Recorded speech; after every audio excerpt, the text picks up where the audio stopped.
ಜವಾಬ್ದಾರಿ ವಿರೋಧ ಪಕ್ಷಗಳ ವರ್ತನೆಯಿಂದಾಗಿ ಇಡೀ ರಾಜ್ಯದಲ್ಲಿ ಗೊಂದಲ, ಒಂದು ರೀತಿಯ ಅತೃಪ್ತಿಯ ಕೂಗುಗಳನ್ನು ಸೃಷ್ಟಿ ಮಾಡುವಂತ ಪ್ರಯತ್ನ ನಡೀತಾ ಇದೆ. ಧರ್ಮಸ್ಥಳಕ್ಕೆ ಪಾದಯಾತ್ರೆಯನ್ನ ಮಾಡುತ್ತಾರೆ, ಸ್ವಾಗತ.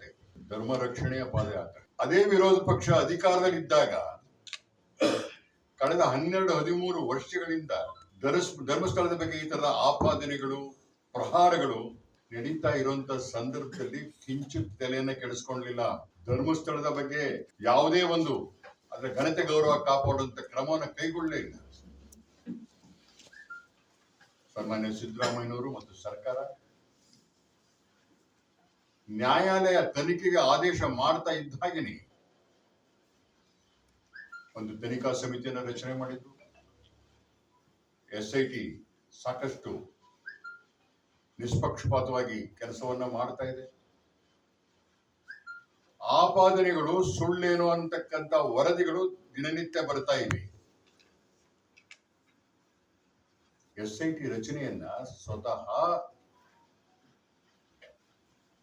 ಹೆಗಡೆಯವರು ಅಲ್ಲಿರ್ತಕ್ಕಂಥ ಧರ್ಮಾಧಿಕಾರಿ ಬಂದು ಸ್ವಾಗತವನ್ನ ಮಾಡಿದ್ದಾರೆ. ಆದರೆ ಬಿಜೆಪಿಯವರು ಜನತಾದಳದವರು ವಿರೋಧ ಮಾಡ್ತಾರೆ.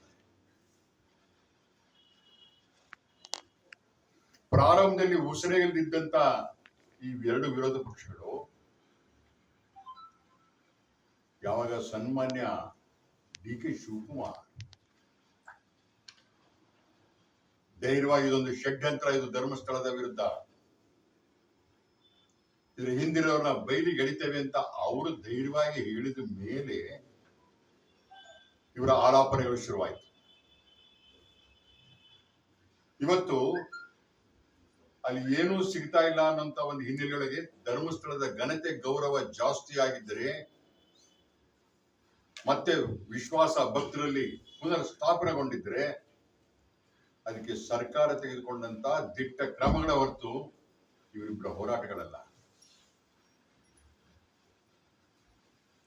ಧರ್ಮಸ್ಥಳಕ್ಕೆ ಈ ರಾಜ್ಯ ಅತ್ಯಂತ ಭಕ್ತಿ ಶ್ರದ್ಧೆ ಇರ್ತಕ್ಕಂಥ ಭಕ್ತಾದಿಗಳು ಉಚಿತವಾಗಿ ಹೋಗಿ ಬರುವಂತ ವ್ಯವಸ್ಥೆ ಮಾಡಿದಂತ ಸಿದ್ದರಾಮಯ್ಯ. ಕೋಟ್ಯಾಂತರ ಜನ ಧರ್ಮಸ್ಥಳಕ್ಕೆ ಹೋಗಿ ಬರ್ತಾ ಇದ್ರು ಉಚಿತವಾಗಿ. ಸಿದ್ದರಾಮಯ್ಯನವರ ಕಾರಣ ಬಡವರು, ಬಗ್ಗರು, ವಿಜಾಪುರ, ಗುಲ್ಬರ್ಗ ಆ ಕಡೆಯಿಂದ ಅಷ್ಟು ದೂರಿಂದ ಬರಕ್ ಆಗದೆ ಇದ್ದಂತ ಭಕ್ತಾದಿಗಳು ಇವತ್ತೇನಾರ ಪ್ರವಾಹದ ಉಪಾಧಿಯಲ್ಲಿ ಧರ್ಮಸ್ಥಳಕ್ಕೆ ಬರ್ತಾ ಇದ್ರೆ, ಅದರ ಘನತೆ ಗೌರವ ಜಾಸ್ತಿ ಆಗಿದ್ರೆ ಭಕ್ತರ ಮನಸ್ಸಿನೊಳಗೆ, ಸಿದ್ದರಾಮಯ್ಯನವರ ಉಚಿತ ಬಸ್ಸಿನ ವ್ಯವಸ್ಥೆ ಏನಿದೆ ಅದು ಕಾರಣ.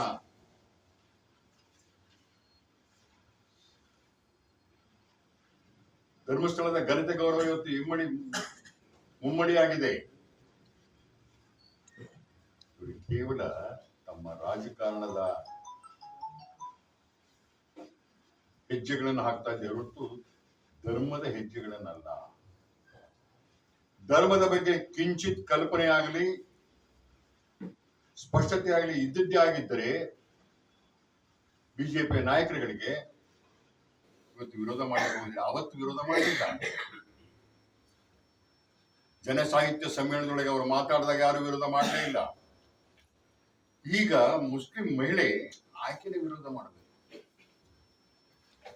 ಅವ್ರು ಬಾಯಿ ಬಿಟ್ಟು ಹೇಳ್ತಾರೆ, ತಾಯಿ ನನ್ನನ್ನು ಕರೆಸ್ಕೊಳ್ತಿದ್ದಾರೆ, ತಾಯಿ ಸ್ಥಾನದಲ್ಲಿ ಅವ್ರನ್ನ ಸ್ವೀಕಾರ ಮಾಡಿ ನನ್ನ ಹರಕೆಯನ್ನ ತೀರಿಸ್ಕೊಳಕ್ ಹೋಗ್ತೇನೆ ಅಂತ ಹೇಳಿದಾಗ ಅದರ ಅರ್ಥ ಚಾಮುಂಡೇಶ್ವರಿಗೆ ಅವರು ಶ್ರದ್ಧೆಯನ್ನ ಭಕ್ತಿಯನ್ನ ತೋರಿಸ್ತಾ ಇದ್ದಾರೆ.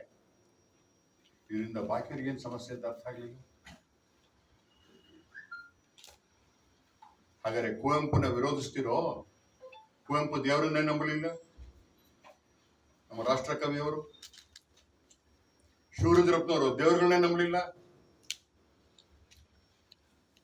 ಇಲ್ಲದ ದೇವರನ್ನ ಕಲ್ಲು ಮಣ್ಣಿನ ಗುಡಿಯೊಳಗೆ ಹುಡುಕಿದ್ವಿ ಅಂತೇಳಿ ಟೀಕೆ ಮಾಡಿ ಪದ್ಯವನ್ನು ಬರೆದ್ರು. ಅವ್ರು ನಮ್ಮ ರಾಷ್ಟ್ರ ಕವಿ. ಕಂಬಾರ ಎಲ್ಲ ಸಾಹಿತ್ಯಗಳು ಧರ್ಮದ ಪರವಾಗಿಯೇ ಇದ್ದಾವ. ಸಾಹಿತ್ಯದ ಆಯಾ ಕಾಲಘಟ್ಟದಲ್ಲಿ ಏನೇನಾಗಬೇಕು ಅದು ಆಗಿದೆ, ಅದನ್ನ ಇಟ್ಟುಕೊಂಡು ಆ ನೆಪದಲ್ಲಿ ವಿರೋಧಿಸುವುದು ಬೇಡ. ನಾಲ್ವಡಿ ಕೃಷ್ಣರಾಜ ಒಡೆಯರ್ ತರ ಅಂಬಾರಿ ಮೇಲೇನು ಕೂರಿಸ್ಕೊಂಡು ಹೋಗ್ತಾ ಇಲ್ಲ.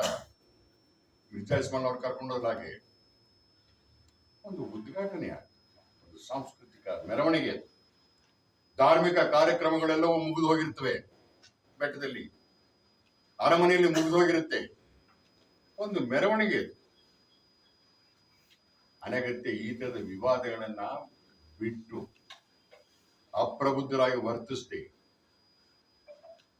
ಎಲ್ಲದಕ್ಕೂ ಜಾತಿಯ ಬಣ್ಣವನ್ನ ಕೊಡುವಂತ ಪ್ರಯತ್ನ ಮಾಡೋದು ಬೇಡ. ರಾಜ್ಯದಲ್ಲಿ ರೈತರು ಅತ್ಯಂತ ಸಂಕಷ್ಟದಲ್ಲಿದ್ದಾರೆ. ಕೆಲವು ಕಡೆ ಇಷ್ಟೊಂದು ಧಾರಾಕಾರ ಮಳೆ ಆಗ್ತಿದ್ರೆ ಕುಡಿಯೋ ನೀರಿನ ಸಮಸ್ಯೆ ಇದೆ. ಮನೆಗಳು ಕೊಚ್ಚಿ ಹೋಗಿವೆ, ಬಿದ್ದೋಗಿವೆ. ರೈತರ ಬೆಳೆ ನಾಶ ಆಗಿದೆ. ಇಂಥದರ ಕಡೆ ಒಂದು ಜವಾಬ್ದಾರಿಯುತವಾದಂತಹ ವಿರೋಧ ಪಕ್ಷವಾಗಿ ಕೆಲಸವನ್ನ ಮಾಡಬೇಕು ಇವರು ಅನ್ನಂತ ಆಗ್ರಹವನ್ನ ವ್ಯಕ್ತ ಮಾಡ್ತಾ ಇದ್ದಾರೆ. ಪೈಪೋಟಿ ಮೇಲೆ ಪಾದಯಾತ್ರೆ ಮಾಡ್ತಾರೆ. ಹಾಸನಕ್ಕೂ ಮಾಡಿ. ಅಲ್ಲಿ ನೊಂದ ನೂರಾರು ಹೆಣ್ಣು ಮಕ್ಕಳಿದ್ದಾರೆ, ಕುಟುಂಬಗಳಿವೆ. ಅವರಿಗೆ ಧೈರ್ಯ ಸ್ಥೈರ್ಯವನ್ನು ತುಂಬಿ ಬನ್ನಿ.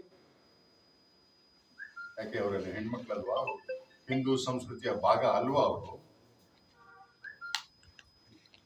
ಹಾಗಾಗಿ ಈ ತರದ ಕಳಪೆ ರಾಜಕಾರಣವನ್ನ, ಕೀಳುಮಟ್ಟದ ರಾಜಕಾರಣವನ್ನ ಮಾಡೋದು ಬೇಡ. ಒಂದು ಪ್ರಬುದ್ಧ ರಾಜಕಾರಣವಾಗಿ ಆರೋಗ್ಯದಾಯಕವಂತ ರಾಜಕಾರಣವನ್ನ ಟೀಕೆಯನ್ನ ಮಾಡ್ಲಿ ಇವರು ಅನ್ನಂತ ಒತ್ತಾಯವನ್ನ ಈ ಸಂದರ್ಭದಲ್ಲಿ ಮಾಡ್ತಾ ಇದ್ದೇನೆ. ಇನ್ನಾದರೂ ಅವರು ಬದಲಾಗುತ್ತಾರೆ ಅಂತ ನಂಬಿದ್ದೇನೆ.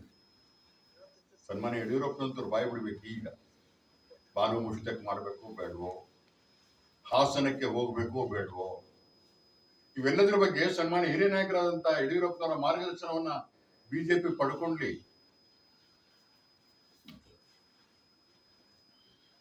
ಆ ಹಿರಿಯ ನಾಯಕರು ಇವರಿಗೆಲ್ಲ ಮಾರ್ಗದರ್ಶನವನ್ನು ಮಾಡ್ಲಿ. ಹೋರಾಟಗಾರ ಯಡಿಯೂರಪ್ಪನವರು ಹೇಳ್ತಾ ಇದ್ರು, ಅವ್ರಿಗೆ ಕೇಳಿದ್ರೆ ಇವೆಲ್ಲ ಬಿಡ್ರೋ, ರೈತರ ಅನ್ಯಾಯ ಆಗಿದೆ, ಹಳ್ಳಿ ಕಡೆ ನಡೀರಿ ಅಂತ ಖಂಡಿತವಾಗಿ ಯಡಿಯೂರಪ್ಪನವರು ಇವ್ರು ಹೇಳಿರೋರು. ಯಡಿಯೂರಪ್ಪನವ್ರನ್ನ ಮಾತನ್ನ ಕೇಳಿದ ಇವರು ಅವನ್ನ ನಿರ್ಲಕ್ಷ್ಯ ಮಾಡಿ ಆ ಹಿರಿಯ ಜೀವನ ಮೂಲೆಯಲ್ಲಿ ಕೂರಿಸಿ ಮನ ಬಂದಂತೆ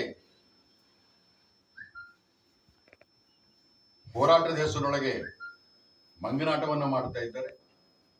ಇದು ಸರಿಯಲ್ಲ, ಖಂಡಿಸ್ತೇವೆ ಅನ್ನೋಂಥ ಮಾತನ್ನ ಈ ಸಂದರ್ಭದಲ್ಲಿ ಹೇಳಿಕೆ